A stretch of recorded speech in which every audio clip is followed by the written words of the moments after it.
Good afternoon, everybody. Keith Whitman here with Jason. We are in Big Sandy for tonight's Thursday night matchup between the Rebels of Ore City and the Wildcats of Big Sandy. We'll be starting things shortly. Jason with us. What's going on, Jason? Oh, nothing much. Just looking forward to some good football tonight. Yeah, we have some good ones going on. We got about 6 minutes before game time. And it's a beautiful night. The sun is finally setting. It's been in our eyes most of the afternoon. And so we're going to rise here for the national anthem, and we'll be right back. So right now, we're going to have our prayer by Rex Matthews. Dear Lord, we thank you for the gift of this day and the chance to play the game we love. We ask you to protect every player on this field, both our team and our opponents. Keep us safe from injury and help us to play with strength, discipline, and respect. Bless our coaches, our families, and our friends who support us. Remind us that win or loss, our character and teamwork are what matter most. Give us courage when the game gets tough, humility in victory, and grace in defeat. Let everything we do bring honor to you. In Jesus' name we pray, amen. And tonight our flag will be hoisted by James Conifat, Soraya Varkesa, and Skylar Sumner.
And we are about 3.5 minutes left until the start of the game. The captains are about to head out to the field. I'm going to ask Jason to go ahead and get the captains for the Rebels. I'm going to. Can you see across there? Or you want me to get them? I can't. Oh man! I mean, you got light on light on. Yeah, on we the got jersey. gold on white, and so we're going to have some struggles. We're going to both have to help with this one. So this is going to be a fun night for Looks both like of us. You maybe guys- number 12, Dominic Ramos. Well, I'm going to All go right. ahead. While you're looking, I'm going to go ahead and get the. Kent Odom, Big excuse me. Sandies. That's number 77, Kent Odom. Yeah, I did see 77. Number 55, Brendan Harris. Number 6, Scott Hamburg. And it's going to be a fun time trying to Yeah, find those. these kids out. I'll go ahead and do Big Sandy. We got Jonathan Lawrence, number 5, number 52, Landon Hartman, number 55, Brennan Ferentz, and number 60, Dylan Gallagher are the captains. Looks like Ashton Hooker, number 76 for the Rebels. And the last captain in the middle, I'm just trying to, looks like number 56, Daniel Vasquez. All right. So we're going to, hopefully when the sun goes down, we'll have a little bit better ability. It looks like the Wildcats did win the toss, and they're going to receive.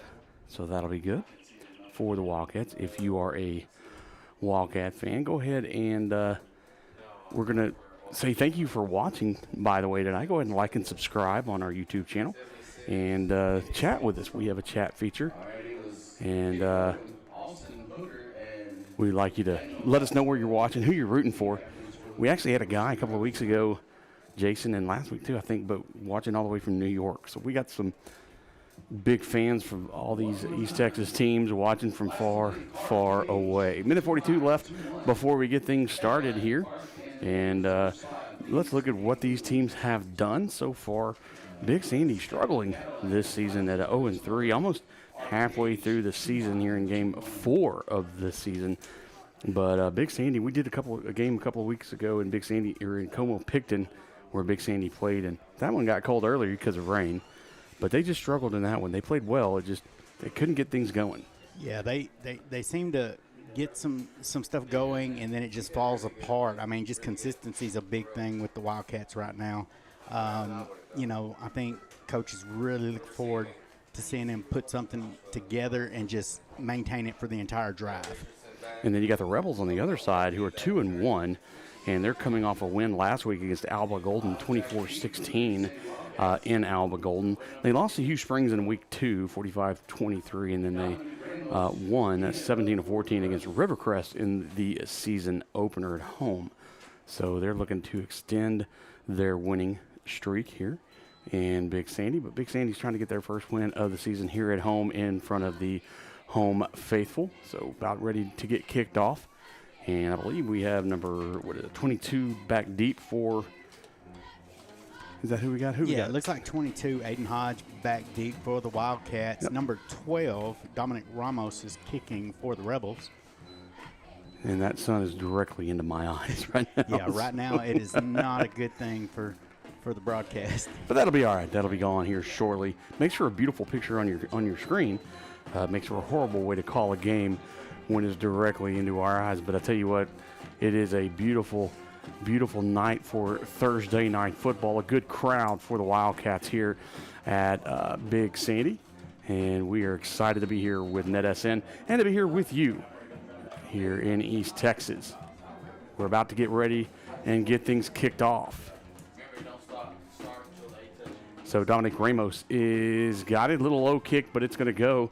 And number 25, Jitjang, Evan Jitjang is going to just watch it go back in to the end zone for a touchback, and that's where the Wildcats will have it to start things off. Yeah, and it's always good to be able to start off the broadcast early, naming one of the Jitjangs. There's 2 of them, isn't there? Yes, there is 2 of them.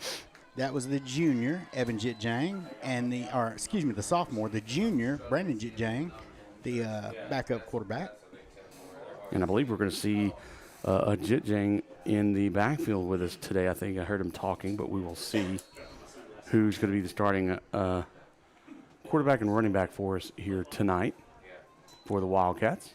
Right now you have a Jitjang out wide on the right side of the formation. It looks like Taylor's in the backfield. He's going to hand it off and going to go up to the left-hand side. That's going to be, I believe, Easton Richardson, number 12.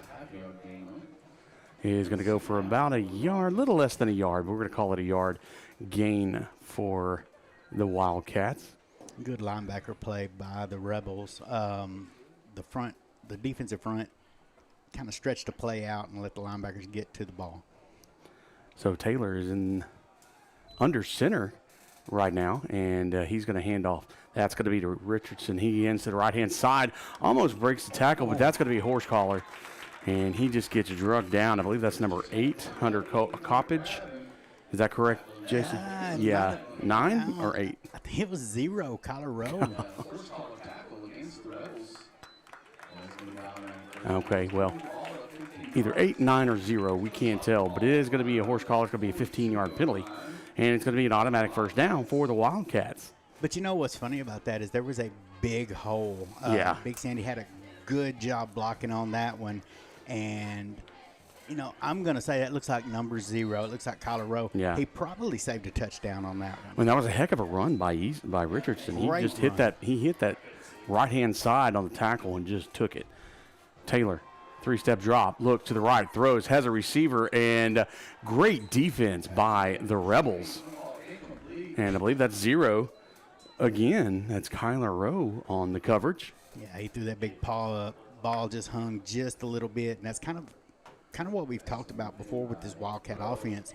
The passing game has been inconsistent, but it's like he's just got to find that happy medium. Sometimes he gets a little too much in a hurry and throws a line drive that bounces. Other times he gets a little too much air on it, but when he's on, he's on. And Quentin Strain was the intended receiver.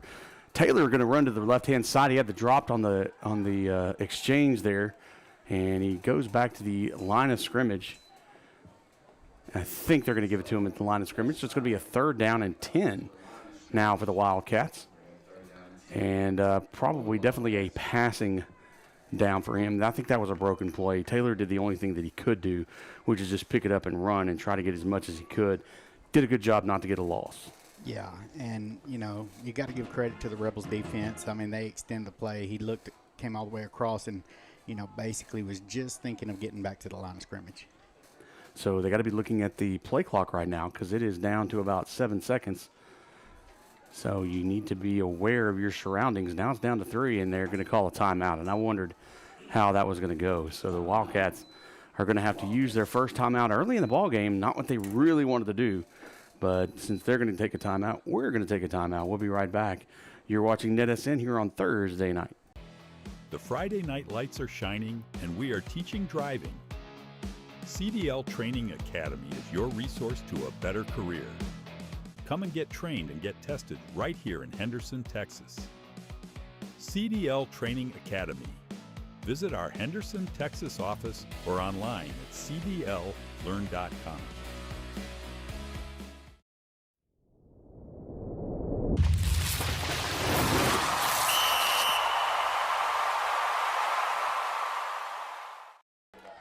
And we are back here in Big Sandy. The timeout is over. The Wildcats will have it 3rd down and 10 from about the 42-yard line in their own territory. And this one I would love to see the Wildcats go run. I mean, the one thing I've talked about for the last couple times I've covered them is I really want to see them work some slants over the middle. Yeah, they have the ability. Taylor, real quick to the outside, has a wide open receiver, and he drops it. Man. He was there. That was number 25, Evan Jijang. And it was a beautiful play, a little curl route there for Evan. And Taylor did a fantastic job of getting that there and just could not bring it in. It was Jijang. Beautiful pass, beautiful route. I think Evan was just thinking about the next 20 or 30 steps before he ever made the catch. But great job. I mean, you still got to enjoy the positivity you see out of that drive, even though it is a punting situation. But for Valdez, by the way, Valdez out there to punt. Number 4. Good snap. And the ball is going to be up. And it's going to drop it around the 28-yard line, go out of bounds. A good bounce for the Rebels. And they'll have the ball 1st down and 10 at that spot. So their first offensive advance coming up there, Jason. So what do you expect them to do in this one? They got some beef on the front. Yeah. You know, I always talk about the offensive lineman. You know, Big Sandy's got some beef also on that defensive front. It's going to be a battle up there. I do expect – I mean, this is from past knowledge of Ore City. I don't know anything about them this year yet, but I expect to see them try to run the ball quite a bit. I mean, my goodness, there is a kid that's probably about 230 line up as a receiver. All right, 1st down and 10 for the Rebels at the 28-yard line. Throw to the outside, and it's going to be a little trickery, and a wide open receiver in the middle, and it's caught. He gets down to the 30, the 25, 20, 15, 10, into the end zone. No laundry on the field. Touchdown, Ore City. Yeah, just a great, I mean, who would have expected trickery on the very first play? Great job. I couldn't tell exactly the number. I mean, I'm watching him celebrate the whole way across. I see you, young man. Well, Blake Johns is the quarterback, obviously. He made the good pass to the outside. So a great job by Ore City. And a sideline warning, I believe, by the referee to Big Sandy.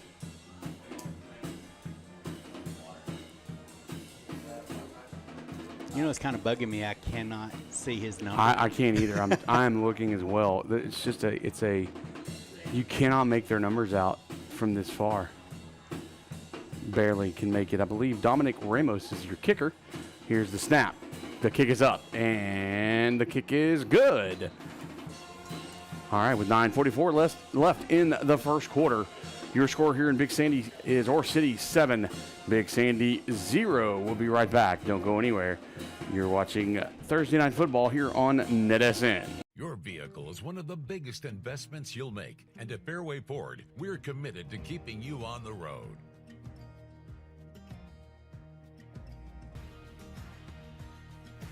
Our service technicians are experts in all aspects of every vehicle we put our customers in. And with our mobile service, you can stay safely where you are. Our team comes to you to fix whatever issue you're having. Learn more and book your next appointment at fairwayfordhenderson.net.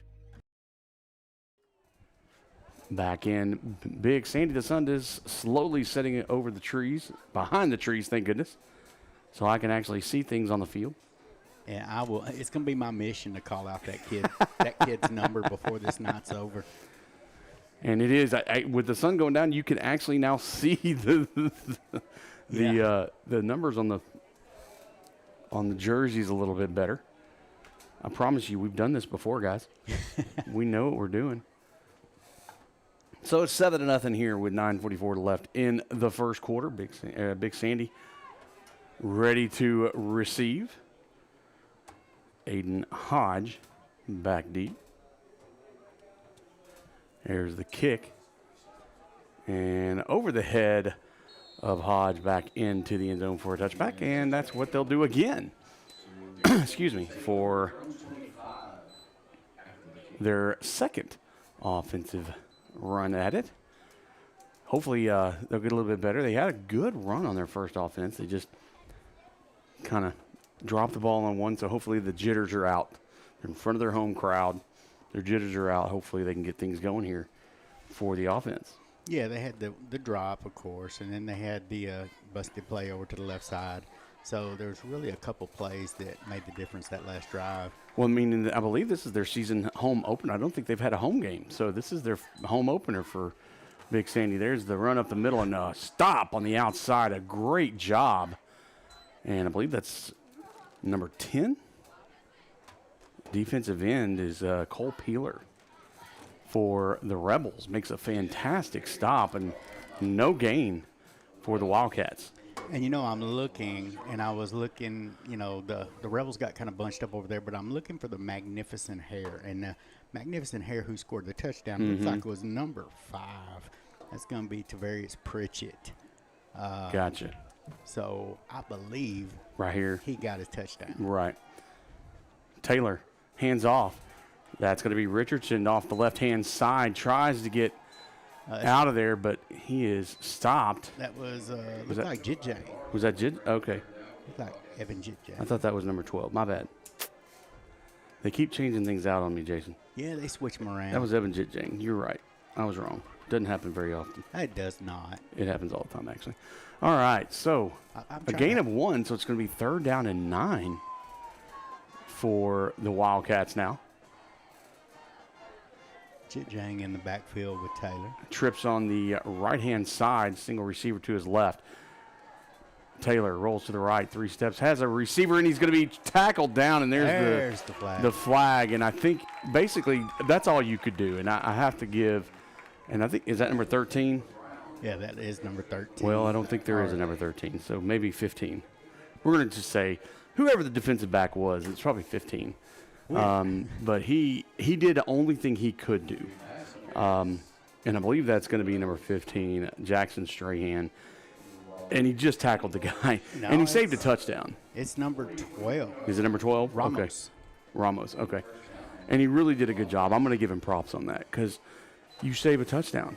Otherwise, if he falls and lets the receiver go, they got 7. And it's the same thing as like the horse collar tackle on the last drive. Yeah. I really think they saved big yardage. Taylor under center, hands off to Jitjang. Jitjang kind of dances around, breaks a couple of tackles, and then meets a couple of linebackers and gains 4 yards on the play. So a good run. He ran about 20 yards and only got 4, but a good job by Jitjang on that run to break a few tackles. Yeah, he definitely picked some holes, found some seams. A lot of the seams were just headed side to side instead of up the field, but he did everything he could do to get that 4 yards. Well, and he started coming out on the right-hand side of the tackle and just ended up on the other side of the field. Man in motion, Taylor going to toss to number 12, Easton Richardson. Richardson tries to get it out to the left-hand side, stretches it out as far as he goes, and gains about 2 yards on the play. And a good little sprint, but not able to get to that line to gain. No, that was great pursuit by the defense. That is the opposite side defensive end for the Rebels. That looks like number 10, Coy Peeler. So it's going to be 3rd down and around 5 to go for the Wildcats. And they're going to put 3 receivers. Well, actually, yeah, about 3 receivers on the left-hand side. You got a single receiver set on the right. Taylor is going to try to find a hole, and he's onto the right-hand side, gets to about the 45-yard line of Rebel territory, and he gets a 1st down for the Wildcats. Great decision, great running. I know it looked like the opposite side they were setting up for a bubble screen to Jit Jang. I think a lot of the Rebels bought that. They weren't going to buy the fake, but he just took it and ran with it. Well, and he did a good job of kind of pacing himself, because you saw he didn't take the holes that were there because he saw what was behind it, and he really stretched it out as far as he could, and he took that corner, and that gained him a couple more yards to get into territory where he needed it. Yeah, this Rebels defense is good at pursuit. Jit Jang up the middle, handoff, and gain of a couple of yards.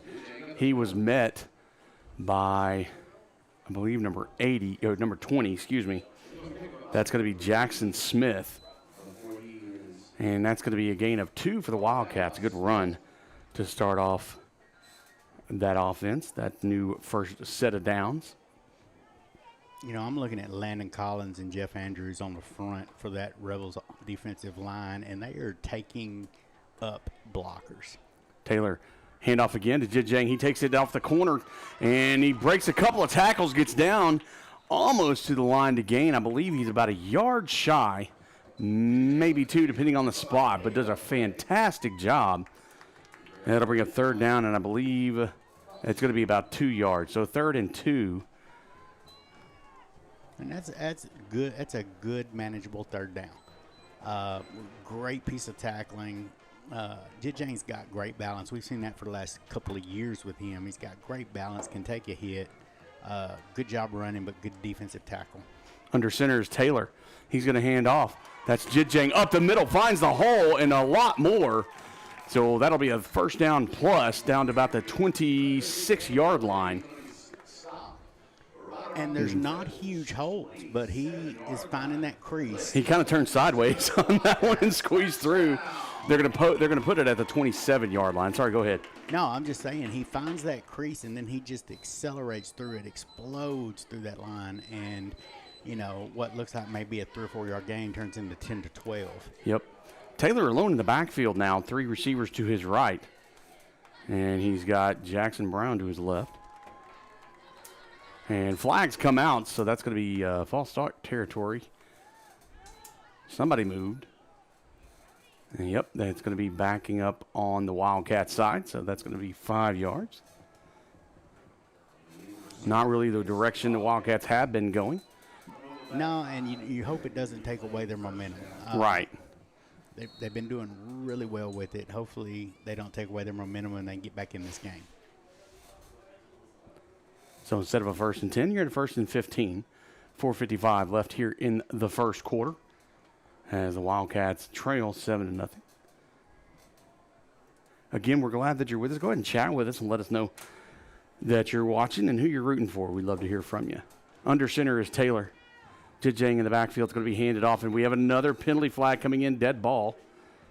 And it's going to be another false start on the offense, and going to back him up. So you went from 1st and 10 at the 27-yard line to now you're 1st and 20, all the way back to the 37. Yeah, and this is what you don't want to happen, and this is a continuation, and we've seen it before. You continue to kind of step on your own foot. Yeah, and that's been their problem so far this season is, like I said, they string stuff together, but just not consistently. And Taylor in the backfield. Waiting on the snap. There it goes. And it's going to be a little bit of an option. And he's going to pull it in, but go backwards. And he's taken out of bounds. That's going to be number 2.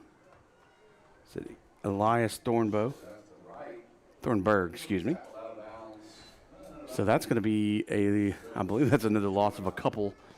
And now you've got second and Lindale to go. Yep. I was trying to think of which was what direction we were looking at. And let's see how they can recover. They have that ability. So Taylor's a little one-step drop, a good catch. And he had to stretch out to get that catch. That was number 12, Easton Richardson. Does a fantastic job. Gain a little bit of that yardage back to the 36-yard line. And so now you're at about a 3rd down, and I'd say, what do you think, about 15, 16 to go? Give or take? Yeah, 16, 18. Math is hard. Math is hard. Yeah. I graduated from ARP. I can't I went to count White that House. high. We're not going to talk about that. So 3rd and 16, Taylor in the backfield. He's looking, kind of hitch and go there, and he is picked off. And no whistle has blown yet. And he's running. I'm trying to see who made the catch. I believe it's number 0, Rowe. Yes. And Kyler Rowe with the interception for the Rebels. And he catches it on the 15-yard line and gets it out of bounds at about the 36-yard line, I believe is where they're going to spot him. And the Wildcats offense backed it up, and then threw it to the wrong player on that one. Yeah, and, I think some of the Wildcats thought he was down. The back judge was right there. Obviously I couldn't see it. I couldn't tell. If he'd have called him down, I wouldn't have argued it. Just like I really wouldn't argue this one. But well, I mean, we're up here. We can't really see on the other side, and, that's why they're wearing the shirts and on the field, and we're not. So, unfortunately, the drive for the Wildcats ended, but the drive for the Rebels have started with a 2.5 minute or 2:50 left in just the first quarter. So let's try this again. Blake Johns is going to hand it off. And that's going to go right around the 45-yard line. And that's going to be Cole Peeler, the running back for the Rebels. Going to get a first down as it gets to the 46 is where they're going to spot him going out of bounds. yeah, So Carson, one play, one touchdown. Now one play, one first down for the Rebels. Yeah, Carson Hinkle brought him down, coming out with a little assistance from number 3, Jamori Pullum. But, still they have to stop the big plays. So 3 receivers to the right for the Rebels as Johns is in the backfield. Peeler to his left. There's the snap. Handoff to Peeler. Peeler's going to head to the right-hand side. Hurdles one and gets hit to the side by another defender. I believe it was number 52, Landon Hartman, who took him down, but not after 3-yard gain. It's going to be 2nd down and 7 for the Rebels. And go ahead. Oh, I'll just say this is where Big Sandy needs to keep them at. They need to keep them at 3rd and long. So an incomplete pass, a tackle for loss, or tackle for no gain would be excellent for Big Sandy right now.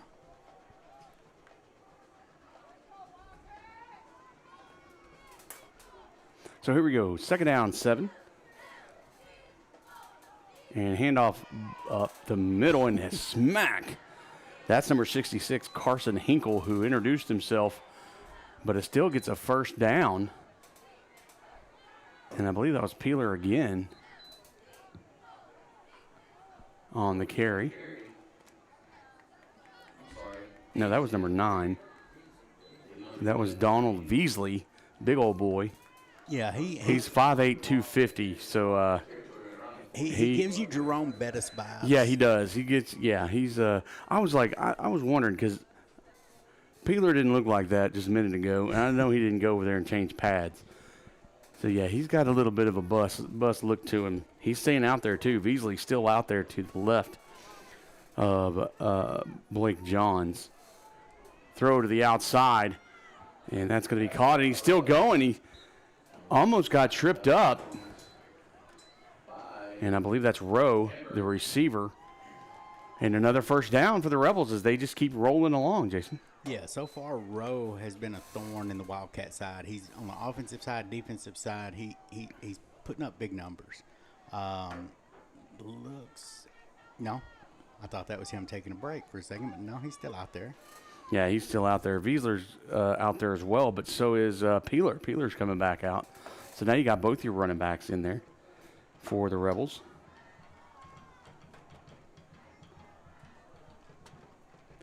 And we'll see what they take care of. And I think a timeout is called by the Rebels, and that's what it is. So we're going to take a break with them.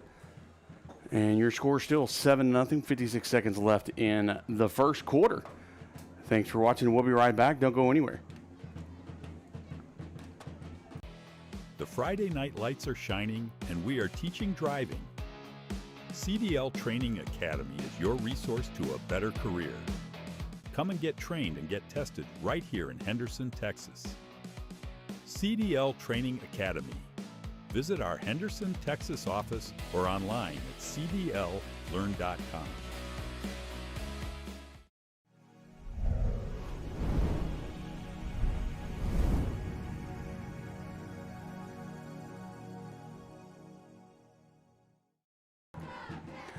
And we are back, coming out of the timeout now. Be 1st and 10 from the 30 for the Rebels.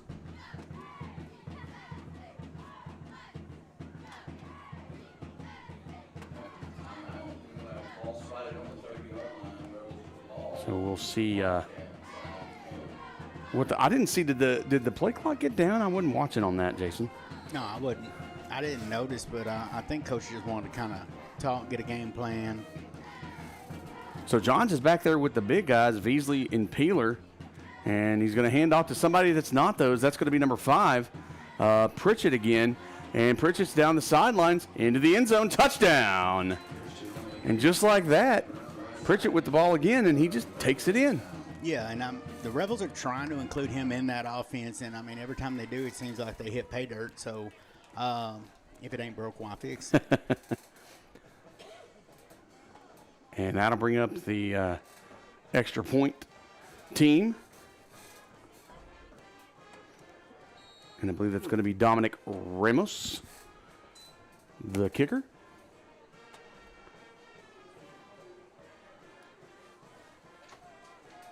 And there's the kick. It is up, and the kick is good. So we're almost through, just under a minute left in the first quarter. 14-0 is your score. And we'll be right back. You're watching NETSN.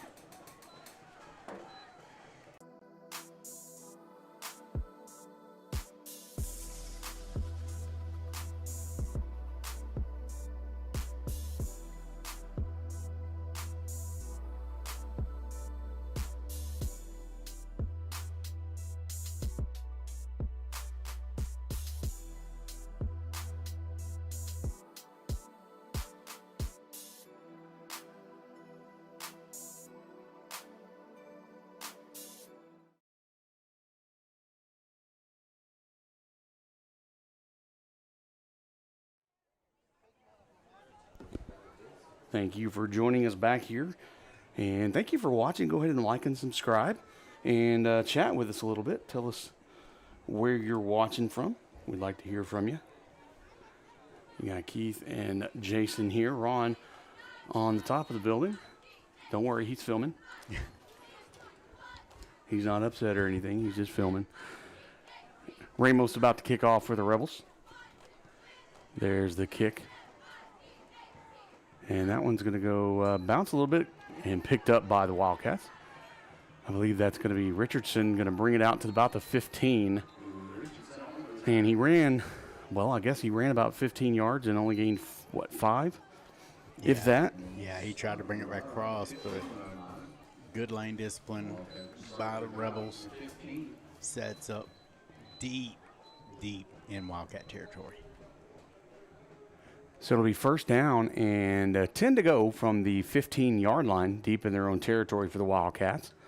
They did a good job on their last drive, Jason, but unfortunately, when they got into Rebel territory, they had a couple of penalties that drove them back, and then the turnover just didn't really go their way there towards the end. No, the penalties set them back. It kind of took away a lot of their playbook. So consistency. And up the middle, and good run and a first down. And that's number 22, Aiden Hodge.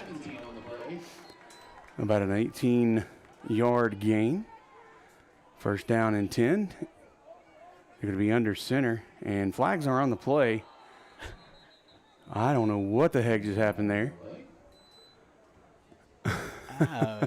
Couldn't tell you.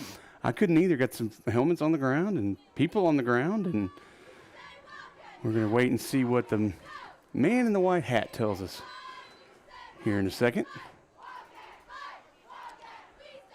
Or maybe not. Oh, yeah, there it goes. It's false start.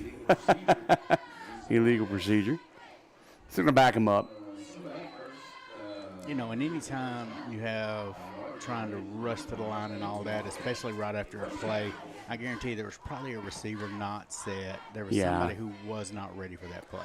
Taylor in the backfield. This is more likely going to be the final play of the first quarter. It's going to be a handoff, and that's going to be to Hodge again. And that one's going to be, like I said, the final play of the first quarter. And so when we come back from the break, we will have second down and about 15 maybe to go. And so we'll be right back. You're watching NETSN. We'll be right back.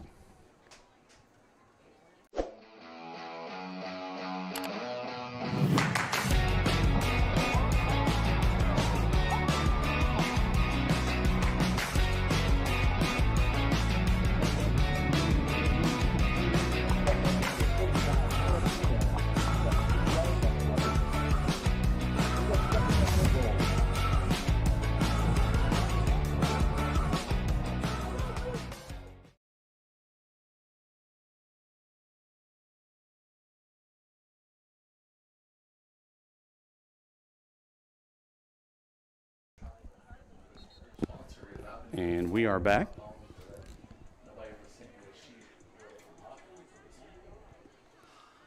So, yeah, now you've got, what, second and 12? Yeah, it looks like 12. They gained a couple on that one. So it's going to be second down and 12 for the Wildcats to start the second quarter. And, I mean, Hodge has done a good job running the ball.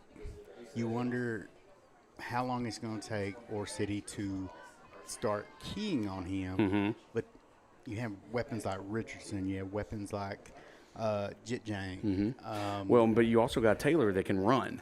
And he can tuck that ball. He can run. He can pass. We've seen that. And so, I mean, they have the ability. They have Jason. the ability. We've seen it. Just don't want to get yourself in a position where you shut off half your playbook. So hopefully they get something going. Taylor under center. He's going to take a 5-step drop. Kind of a little bit of a screen type look. But a flag is, I think, going to come down. And it might be, it came in after the play. And I'm not sure. At least I thought it did. I didn't see one. I thought I saw one throw. Might have been something different. I might be seeing things in my old age. Well, you know, in your defense, I have seen a couple. There are a couple of the Rebel players who are wearing towels, and they've already hit the turf a couple of times. So could just be somebody's towel came off. Well, thank you for covering me on that one. Now we got third down and 12. And no gain on that play. Taylor in the backfield. Hodge to his right. Picks up the ball. Good throw. And no play. As honestly, to tell you the truth, Quentin Strain couldn't really make a play on that. He couldn't get around. Good job by the defender not to keep his hands in the air. He really kind of kept his distance. Yeah, I think Strain, if he tries to sell it a little bit, I think I would really try to go towards the defender at that point. Yeah. Try to draw the penalty if nothing else. But good job by the Rebel defense. Brings up 4th down and a punt. Here's the snap. And the punt is blocked. And it goes back about to the 9-yard line out of bounds. So that's going to be a good, actually they spot it where at about the Looks like the 8. 8 maybe. But a good job by the defense for the Rebels. So they're going to get the ball in great position. Yeah, the cardinal sin, you cannot allow for penetration up the middle. If you get a punt blocked, best case scenario, it's got to come through the edge. But to come through the center, that's just not a good look. Yeah, and that was just something that you were really worried about if you were the Wildcats, is having that happen that far back in your own territory. Yeah, and you don't want to give this Rebels offense a short field. Yeah.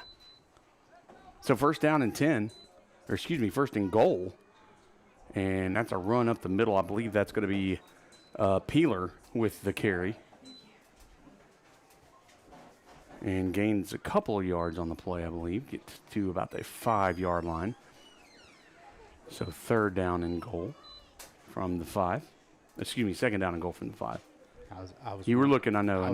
Did I miss a play?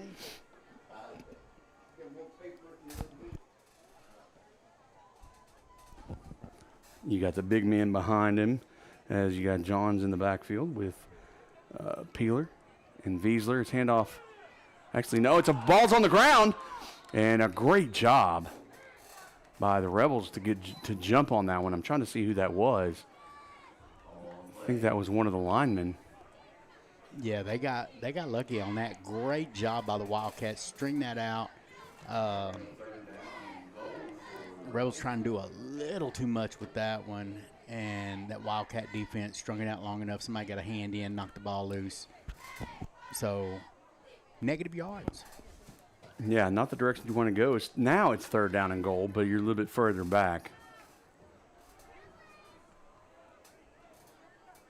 All right, Johns has it. Throw, a little slant, and well defended by the Wildcats. That's going to be Taylor as he knocks it away. So now we got a 4th down. Of course, it's 4 down. Well, they're going to come. I guess they're going to kick that one as Ramos Yeah, Ramos comes out. Ramos has the leg. I think I saw earlier. I figure he's probably going to be good for up to about 35 yards. So this is a chip shot for him. 9:35 left in the first half. Ramos out there for the field goal. There's the snap. The kick is up, and it squeaks in on the left-hand side. I saw that from here. I was at the angle, and that puts 3 on the board for Ore City. So 17-0 with 9 minutes and 30 seconds. So after the punt block, Ore City does a good job of capitalizing, and at least they didn't get the touchdown they wanted, but they at least got some points on the board. Yeah, and Big Sandy needs to take that as a small victory. Ore City got the ball deep in the Wildcat territory, and they held them to 3. So good job by the Wildcats. Keep them out of the end zone. Had them settle for the field goal. And now you've got to come out. You've got to get the ball, and you have to kind of shake things off and now do what you need to do to get into the end zone. You've had your jitters in the first quarter. I know, you're playing in front of your home crowd. Things are kind of, that first quarter's over. Now it's time to buckle up, put your chin strap on, let's go. Play some football. And I'm just waiting on, you just got to, break the dam. Well, you need that one positive. Yeah, you need that one positive play to kind of shake it off, so to speak, to quote the great philosopher Taylor Swift, and get that in there. But yeah, they got to do something. I didn't even know what to say to that one. Thank you. Hey, intern Claire, my daughter would have loved that. Intern Claire would have loved it. Oh yeah. Well, Ramos is ready to kick, and Wildcats back ready to receive. There's the kick. And I believe that's Richardson on the, no, that's going to be Jitjang on the return, number 25. He's going to hit the sidelines and get about to the 33-yard line. A good return for the Wildcats. And Ramos made the tackle. The kicker made the tackle. Jitjang made him pay for it. Yeah, he did. Jitjang, I mean, I think I remember talking about him on this last year. I mean, he's not the biggest, but he runs like a power back. Mm-hmm. It's almost like he looks for contact. So the Wildcats going to get it at the 30-yard line, first down and 10. And here's where you make your bones, because you don't want to go into the half with a goose egg on the scoreboard. Taylor back with the throw behind Jitjang. Yeah. And the ball's at 35. Yeah, and he was there. Yeah, he was wide there. open. He didn't have, the nearest guy was about 5 yards away, and I believe that was Rowe. But he was still there and able to make it. Taylor just rushed it and just threw it behind him. Yeah, it was a timing route. The timing was off. I mean, the break was there. Just something threw the timing off, and it could be something minor, something. And they're going to dead ball. And I believe we're going to have an illegal procedure.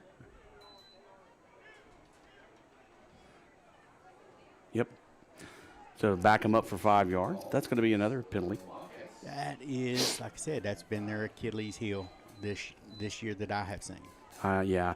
We saw that a lot in Como-Picton when we did that game. Is they did, and here's the thing. They make positive strides, and you see what they can do. You see the offensive ability, but then this happens, and it's like, you hate it for them because you don't want them to lose that. Taylor with the handoff, Jitjang to the right-hand side, finds a hole up the middle, and gains about, I would say, almost 10 yards on the play.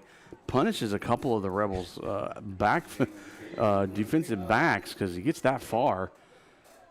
And finally goes down at the 40-yard line. So it's going to be 3rd down and 5 with that good run by Jitjang. Yeah, and you just love to see it. You always love to see these smaller guys who aren't scared to run in the middle. And you miss him. You get him, especially when he runs like that. He gets it, he disappears, and then all of a sudden it's like, boom, he's out. Taylor, handoff, Jitjang. He cuts back out, and I believe he's going to hit it on the outside. Try to get that first down. Are they going to give it to him is the question, and yes, they are. He hits that outside corner, makes a dive for the first down, and a good run by Jitjang on that. That's Evan Jitjang, one of the Jitjangs, number 25. And so now a fresh set of downs for the Wildcats, and they are making positive strides. They just need to keep it going, keep that momentum. Yeah, they need to keep moving the ball, move it forward. Do not get into the penalty game. Taylor back, got a little bit of a rush and a little screen to Jitjang, and a good 6 yards. And nope, they're going to give it him 7 on that, so it'll be a 7-yard gain, 2nd down and 3 for the Wildcats. A good little play, and Taylor kind of did a good job of selling that. Yeah, great job with like just a slow developing screen. The rush came in. Collins recognized it for the Rebels, but he had to chase Jitjang down from behind because Jitjang was gone. Taylor in the backfield, man in motion. And that's going to be a handoff to, that was that was Jitjang on the play. And he knew he made a mistake. He just couldn't correct fast enough to get to the outside. And the reason, that was just tough to watch. Number 52, Landon Hartman had his guy, and he had him hooked to the inside, and Jitjang went the wrong way. If he would have kept coming to the sidelines, he could have cut that corner and made probably 10, 12 yards because that, like I said, Landon Hartman had a perfect position as a lineman there. He came around and had that defensive end just on the inside hook. Great job Great job offensively. Yeah, and when Jit Jang cut in, he cut right into Elias Thornburg, who he would have been sealed for the outside. Oh, but yeah. That was just for Thornburg just going to feast on that one. Hey, we're going to take a little break. We had a timeout by Big Sandy. We're going to take a short timeout ourselves. We'll be right back. You're watching NETSN on Thursday night. We would like to thank Christine Vasquez, CPA, PLLC, the official accountant of NETSN. Have you sustained a bone, joint, work, or sports injury? Problems with mobility or movement? Suffer with pain? Contact Azalea Orthopedics. Our specialists serve patients across East Texas. For proven, trusted medical care, you have a choice. Demand Azalea. Coming out of the timeout, it's going to be third down and about 2 to go for the Wildcats as they hurry up. Under center is Taylor. Flag again on the play, and now that's going to back him up again. And it's always that ref. And I didn't see anybody move. I do not know what it sees. And I'll tell you this too, and correct me if I'm wrong, because I usually am. It's always when they're under center. Well, it's that. It seems to be when they're trying to up tempo. Yeah. I don't really understand. This is just my personal deal. I don't understand going up tempo immediately out of a timeout. And then me from a center, I'm posing this. I wonder if it's because when Taylor gets under there, he pushes the center forward a little bit and possibly causes somebody to move or something else. I don't know. Jit Jang on the outside gets hit behind the line of scrimmage, breaks the tackle, but unfortunately, good Lord, it breaks the stride of Jit Jang and allows the second wave of defenders to come in and make the stop. I don't know if the second wave made the stop. I think he bounced forward again, and then a third wave finally took him back. Well, and this is gonna show that 5-yard penalty hurt them. They went from a 3rd down and 2 to more than that. Now you got 4th down, and you're in really no position to do anything. They're going to go for it because you're kind of in a position of 4-down territory. But you have to make the right call here and not get caught. And they're under center again with Taylor. And again, a flag. And again, you got something that happens. And I do not know what the issue is. Every time they're under center, somebody moves or somebody is in the wrong position. I don't know what's going on. Yeah. I can't figure it out. I watched on that to see. I didn't see anything. Did you see something? No, and I mean, it was flagged from the far side, so the only thing I can think of is, if there is anything to it in which I didn't see, it's going to be something on the right side of the offensive line, or somebody is just not getting just quite set when the ball snapped. And I'm guessing that's another timeout. But again, I looked, and I didn't see that. That's going to be the final timeout for Big Sandy on that. And when they come out of it, it's going to be 4th down and 11. But I'm just not seeing what's happening. I'm gonna go back and try to review that at half. And try to see what I can see at halftime and find out what exactly is going on. But yeah, just not seeing. But it's every time they go under center apparently. But the punt team's out there.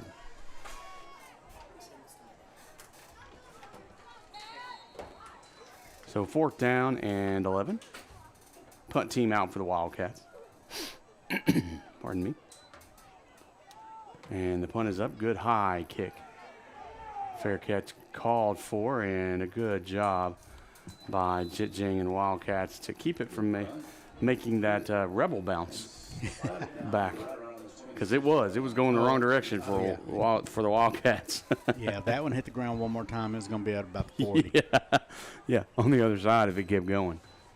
And now you got to see what Orshitty's going to come out with, because they got 5.5 minutes left on the clock. They're definitely going to want to get another touchdown in the books before they go into the locker room. I figure they will, but I do think we're going to see a lot of ground and pound on this one. Well, and especially looking, I believe they're bringing out the Bruise Crews out there, Veasley and Peeler. No, that's actually going to be number 5. That's your guy, Pritchett. Tavarius Pritchett, who's going to get the ball to the left-hand side, and he's going to break it out to the 40. He's past midfield, and he's got a breakaway. He's going to have to cut up the middle. He's got a blocker in front of him, and he is all the way. Nothing but green grass. Touchdown. So Ore City. He's touched the ball 3 times, and Well, he's touched it 4. He touched it 4. No, yes, he's touched it 4. He did get tackled once. Okay. Over on the sidelines the last time, but yes, 4 out of 3 or 3 out of 4 ain't bad. 3 out of 4 being ain't in the bad. end zone. But he had it, and he did a good job. He waited on his blocker on the far side and got in that end zone. Yeah, and it wasn't one of those hard cuts. It was just a patient, waited on the defender to commit, and then he just whoop, see ya. Ramos setting up. And the kick is up for the extra point, and they're going to call it good. So with 5 minutes, 19 seconds left, your score here in Big Sandy is Ore City 24, Big Sandy 0. We'll be right back. You're watching NETSN. This is where legends rise and moments are made. They're still on his feet. Come on, let's go, still on his feet. From the buzzer beaters to the game winners, we bring you the action. Raw, real, relentless. We cover every angle, every story. From the streets to the stadiums, He's going all the way. your favorite athletes, your teams, Ford breaks the tackle. Oh my gosh. your passion, all in one place. New games, live shows. Here he goes. He's got some blockers. This is the future of sports media. There he goes. Picked up into the secondary. This isn't just a network. This is a movement. Ooh, oh, he ran over the defender. Welcome to NETSN Game On.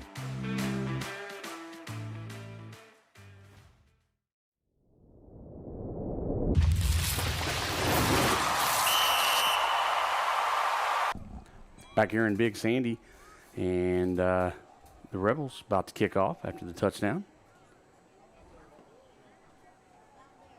And we got 5 minutes and 19 seconds left in the half. You know, if you're Big Sandy now, you want to come out of this without a goose egg on the scoreboard. You want something to get a little momentum or a little pep back in that locker room. Got some other games going on in the area. We're going to catch you up on some scores here in a minute.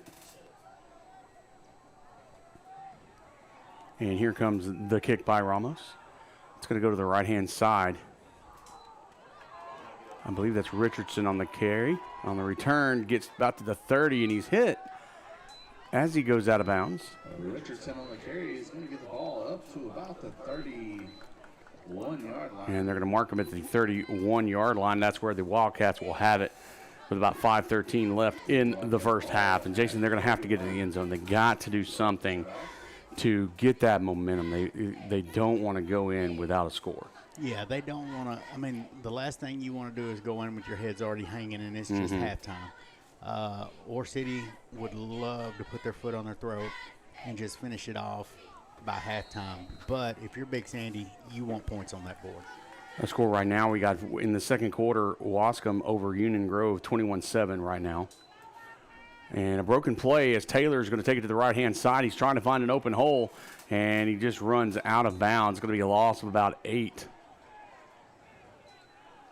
And not really how you want to start. And some arguing going on who's supposed to be where, I'm sure, on that. Yeah, you got, it's kind of a strange deal. You've got Taylor coming out, and you've got the other Jit Jane brother, Brandon, coming in at quarterback for now. And Taylor rolls. Nope. No, that's not. That's Brandon Jit Jane. Yeah, this is Jit Jang. And he gets back to the line of scrimmage. So no gain on the play.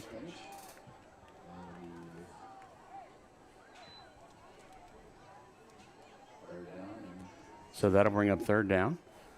And 16, 4:42 as the clock still runs. Jang still at quarterback.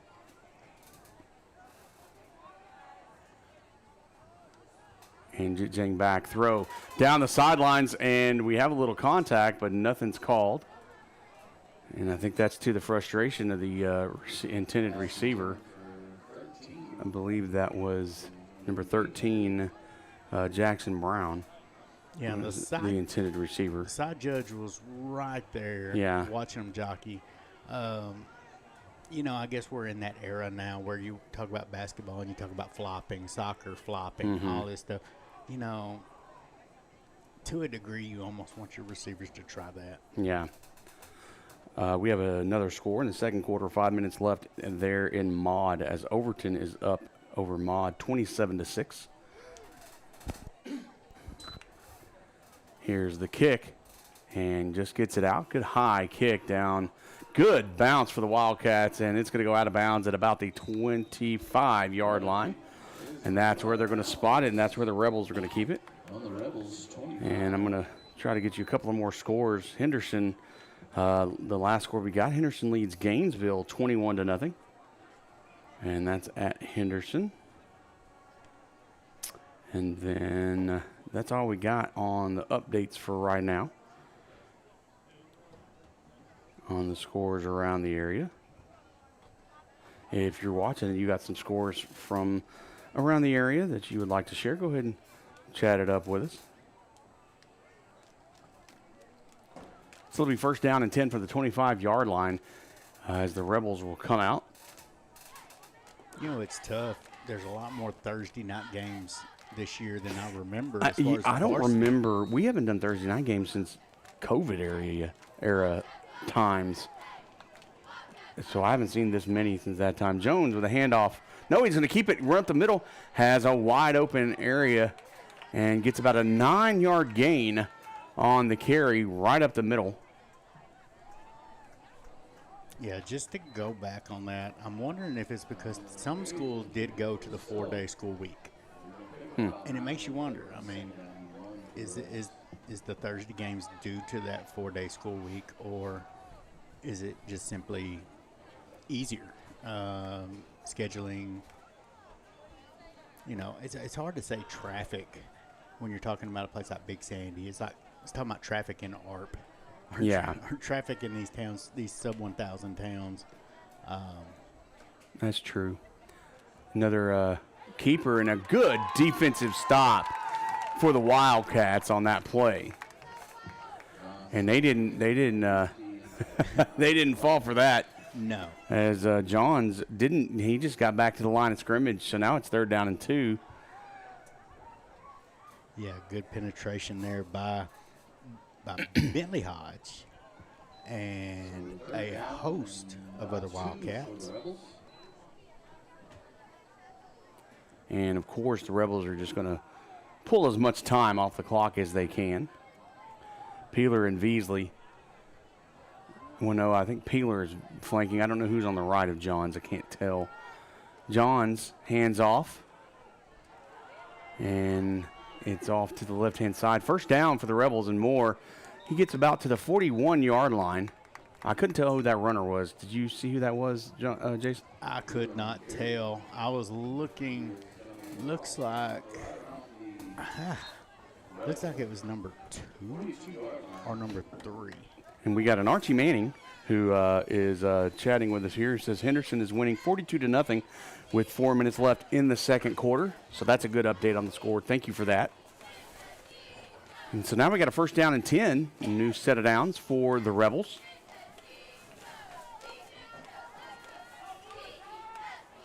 And Johns in the backfield.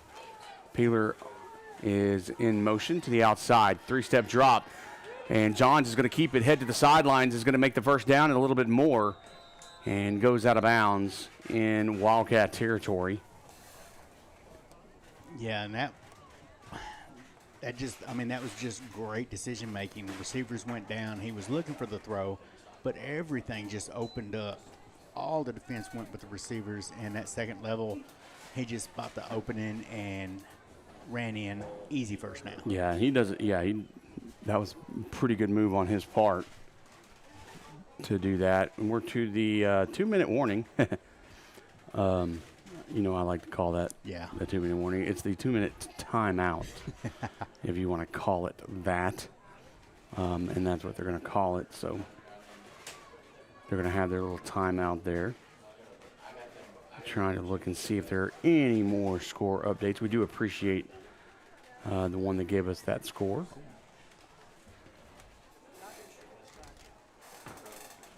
And let's see what we got here coming out of this one. And honestly, I'm hoping right now we still got the time. You know, Ore City does have 2 timeouts left, but Big Sandy's kind of out of the ability to do anything. They have no timeouts. They can't really stop anything. So really and truly, what are you going to do on the defensive side? Yeah, at this point, defensively, you just want to keep them out of the end zone. You would love to go into the half with the score. If nothing else, 24-0. Obviously, a pick 6 would be wonderful for the they would love it right now. John's in the backfield, takes it. He's going to hand it off. It's going to be a double handoff, and that's your boy. That's going to be.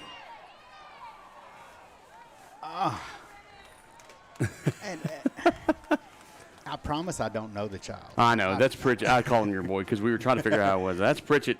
He's going to go to the outside, gets a first down, doesn't get a touchdown this time, but he does get a first down and a little bit more down to about the 27-yard line, and that's where the Rebels will have it. John's in the backfield. Peeler is beside him. Pritchett on motion. It's going to be a throw deep to the outside and caught and into the end zone. Touchdown, Ore City. But I believe there's a flag on the play back. Yes, there is a flag back at the line of scrimmage on the far side, which usually is illegal motion on the offense, so that's going to be coming back. So no touchdown.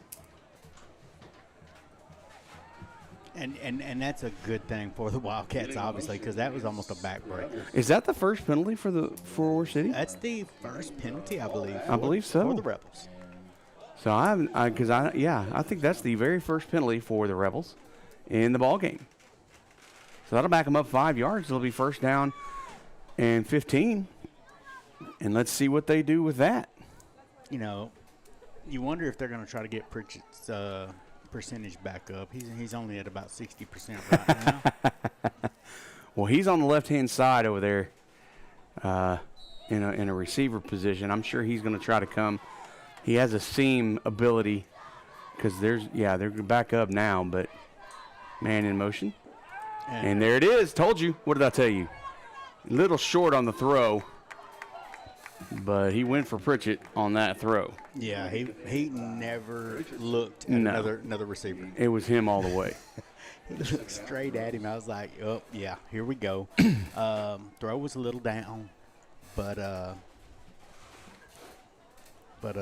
just good coverage, and the throw was low.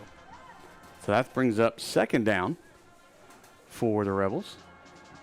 And, of course, the incomplete pass does stop the clock, so gives them a little extra time. And now we're looking at trying to see what we got here. We got 3 receivers on the right-hand side, and a timeout and a coach on the field. Coach on the left-hand side, 3 receivers on the right.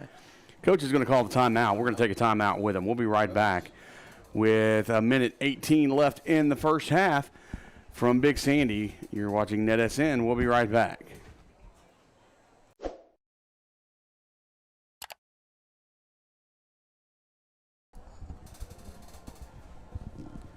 Back at Big Sandy.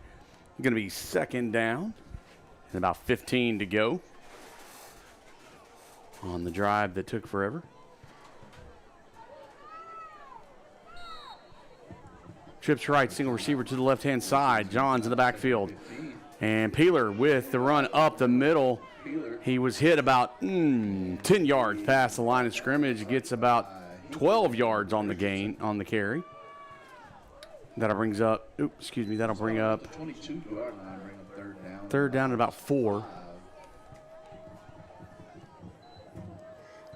And good contact by the Wildcats. The defensive backs coming up, throwing some leather at them. But anytime you got a defensive back making your initial contact, that's going to be a good game. And watch on the far, you got both receivers backed up. And, oh, my goodness, that did not go anywhere. And let me tell you, Landon Hartman said, not today. Not today. Hartman came through and just swallowed it. And they're going to bring up Ramos they're going to probably run it down as low as they can because there is about a 2-second difference. No, I'm sorry.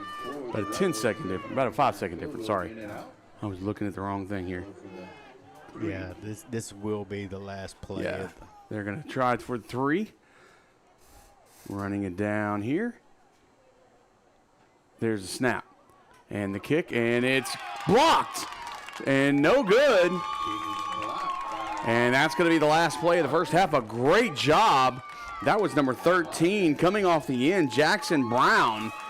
And a good job. And that's kind of how you want to end. I mean, granted, you didn't get it in the end zone, but you did keep them from making that score to go into the locker room at halftime. Yeah, momentum of any type. That's what the Wildcats need right now. Go in there, get focused, come back out, put some points on the board. Well, all right, we're going to take a break for halftime and leave you with the halftime show for the bands. And we'll be back after that, probably give you some scores and everything else. But, yeah, enjoy the halftime, enjoy the bands. And we'll be back. Don't go anywhere.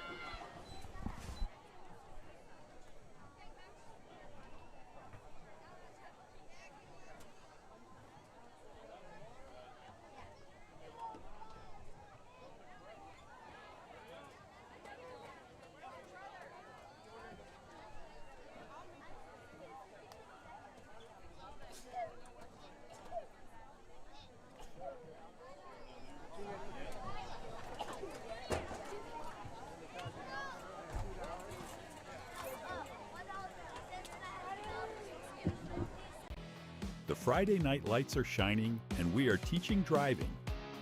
CDL Training Academy is your resource to a better career.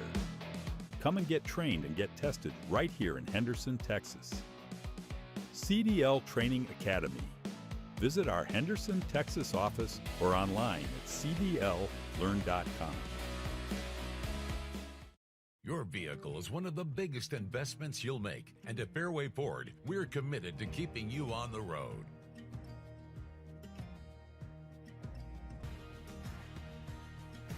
Our service technicians are experts in all aspects of every vehicle we put our customers in. And with our mobile service, you can stay safely where you are. Our team comes to you to fix whatever issue you're having.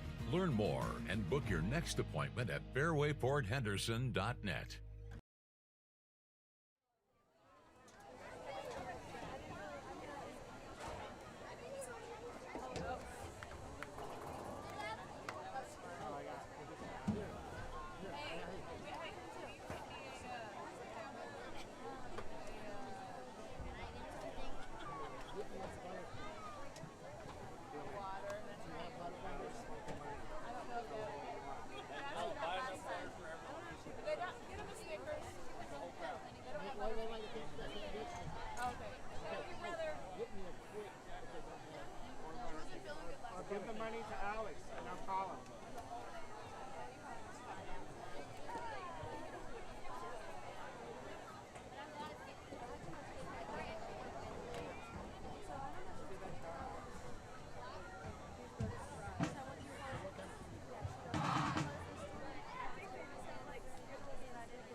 Ladies and gentlemen, the Ore City Independent School District is proud to present the Pride of Ore City, the award-winning Ore City High School Rebel Band.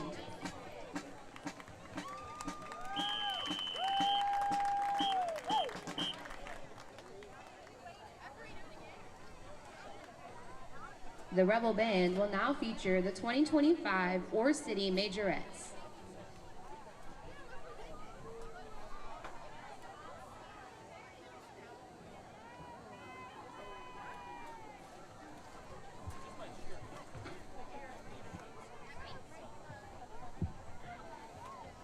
Senior, head majorette, Katie Cunningham.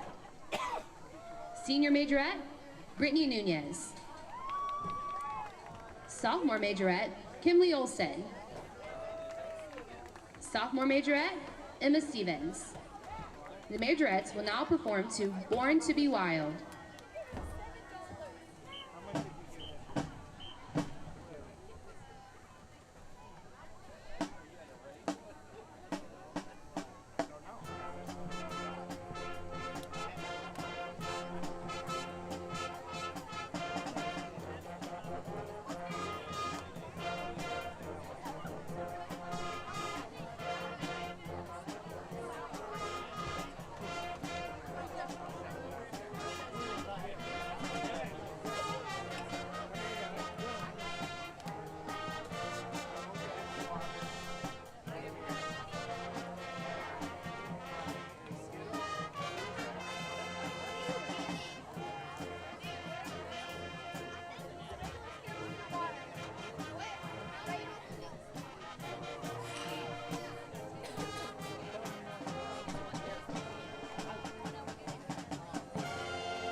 The Rebel Band is under the field direction of Drum Major Levi Morgan.